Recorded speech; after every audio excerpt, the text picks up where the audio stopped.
The second most important reason is the heavy clouds of gases floating all around the Venus. These clouds are so thick that they reflect 70% of light from the sun on it. That is why the Venus appears the brightest after the moon in the sky. When the night gets dark, the same Venus raises hope of a bright morning among the hopeful. This planet is charming from the outside but equally horrific from the inside. A 250 kilometers thick and dense layer of gases encircles the planet Venus.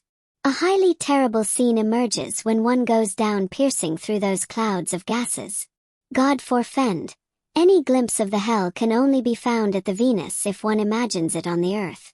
The land of Venus is bursting out lava all the times. As we have forests on our land, the Venus has the jungles of volcanoes. But they are not merely volcanoes. Here is also stormy rains of the acids every time.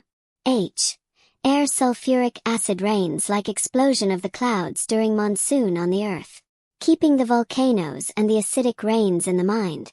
You hear further. The thunderous winds at the pace of hundreds of kilometers per hour also blow on the Venus. We name Hurricane 1, 2, 3 and 4 as per the intensity of the storm on the Earth. Hurricane 5 is the highest category of the storm anywhere on the Earth. The hurricane throws down the trees, blows out roofs and renders the locality unlivable where it occurs. Hurricane 5 blows at the speed of 250 kilometers per hour, while the storms on the Venus run at the speed of 360 kilometers per hour. Acidic rains, severe storms, and a 250 kilometers thick layer of clouds is the first impression of this goddess of love. Living on the Earth, we had adored this goddess from the bottom of our heart. After that, the land of the Venus is asking us, do you still need my introduction? I am the same you had once loved. No one can live on this horrifying planet where life is out of question for two reasons. First is the atmospheric pressure on the Venus that is much higher than the Earth's due to 250 kilometers thick layer. Against the gaseous pressure of 14.7 pound per square inch on the Earth, it is 1300 on the Venus.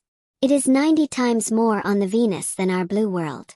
The pressure is so high that even a strong vehicle would get pressed, let alone a man. Therefore, the life in a developed form is hard to find on the Venus. Perhaps any sign of life in its preliminary form would be found on the Venus, like unicellular algae, bacteria, or at least any mycoplasma, that are the simplest forms of life. There is another reason for the absence of life on the Venus. That another prerequisite of life is water and the oxygen. The oxygen in the Venus atmosphere is negligible while anti-life gas carbon dioxide is 96%. How much this combination is dreadful may be assessed from the fact that atmosphere on the Earth has 78% of nitrogen and 21% oxygen and 0.1% carbon dioxide. Not even 1%. Hence the Earth got a reason to beget life. This equation on the Venus is diametrically reverse. The Venus also does not have the flowing water, another most vital condition of life.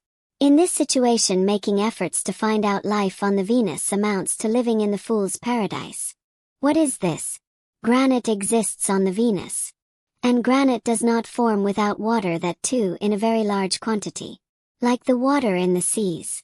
Does it show the presence of seas ever on the Venus?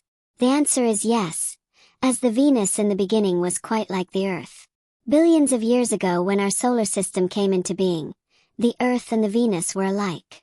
Both had the seas of surging tides, hence they did not differ much. But later the Venus continued to drift to the Sun and grew in heat accordingly. Then the atmospheric ring around the Venus became so thick and dense that they turned the planet into a hell. The sunlight enters the atmosphere but does not reflect.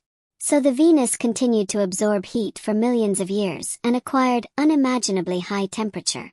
The temperature on the Venus has touched 471 degrees centigrade. Rather, it is higher than 472 at some other places on the Venus. So the intense gaseous pressure, acidic rains, stormy winds, countless alive volcanoes, have proved that the Venus is not all suitable for human living. Look at the compressed burnt iron structure on the Venus surface, which is the remnant of Venera 3. 3 years prior man's landing on the Moon, Russia in 1966 launched Venera program for research on the Venus. Venera 3 of the program landed on the Venus on March 1, 1966. To be more precise, it fell on the Venus. Because it was a failed landing. It was unmanned mission mean nobody was traveling in that mission. The Venera 3 turned into pieces and burnt due to intense heat and pressure as soon as it landed on the Venus. The mission did not